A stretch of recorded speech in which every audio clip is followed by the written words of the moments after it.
down, I know you got me, baby.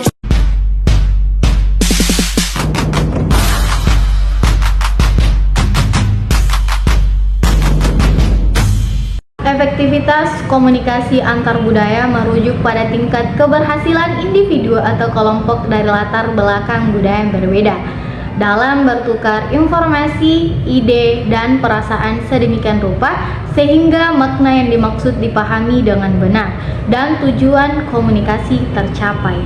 Lalu, apa saja sih faktor-faktor yang mempengaruhi efektivitas komunikasi antar budaya? Yang pertama, pengetahuan budaya. Memahami nilai-nilai, keyakinan, norma, dan praktik komunikasi budaya lain sangat penting. Misalnya, pemahaman tentang tingkat formalitas, gaya komunikasi langsung atau tidak langsung, dan peran konteks dalam komunikasi. Yang kedua, keterampilan komunikasi. Ini termasuk kemampuan berbahasa, mendengarkan secara aktif, komunikasi nonverbal yaitu memahami dan menggunakan bahasa tubuh yang tepat, dan kemampuan untuk beradaptasi dengan gaya komunikasi yang berbeda. Lalu yang ketiga itu sikap terbuka, menghormati perbedaan, empati, dan keinginan untuk belajar tentang budaya lain sangat memengaruhi efektivitas komunikasi.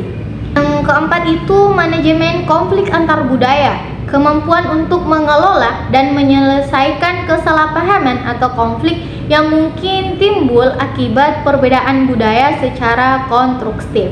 Yang kelima yaitu konteks, situasi dan lingkungan di mana komunikasi terjadi juga memengaruhi efektivitas. Misalnya, komunikasi di tengah keramaian atau dalam situasi yang penuh tekanan selama ibadah haji bisa menjadi tantangan tersendiri.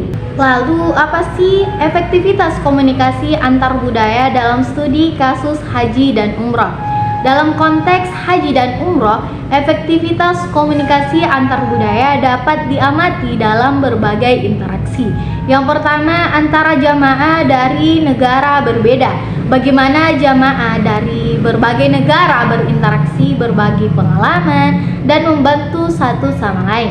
Yang kedua, antara jamaah dan petugas haji umroh. Bagaimana petugas dari negara tuan rumah, yaitu Arab Saudi, dan petugas pendamping dari negara asal jamaah berkomunikasi dengan para peziarah. Lalu yang ketiga itu komunikasi nonverbal yang berbeda. Makna dari bahasa tubuh, ekspresi wajah, dan kontak mata dapat bervariasi antar budaya.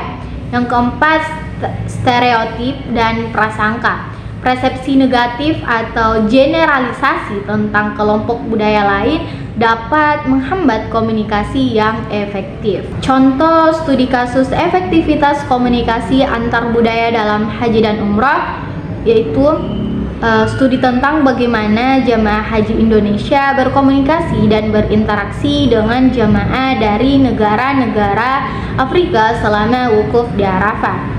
Lalu dianalisis efektivitas komunikasi antara petugas haji Arab Saudi yang berbahasa Arab dengan jamaah dari Asia Tenggara yang tidak bisa berbahasa Arab.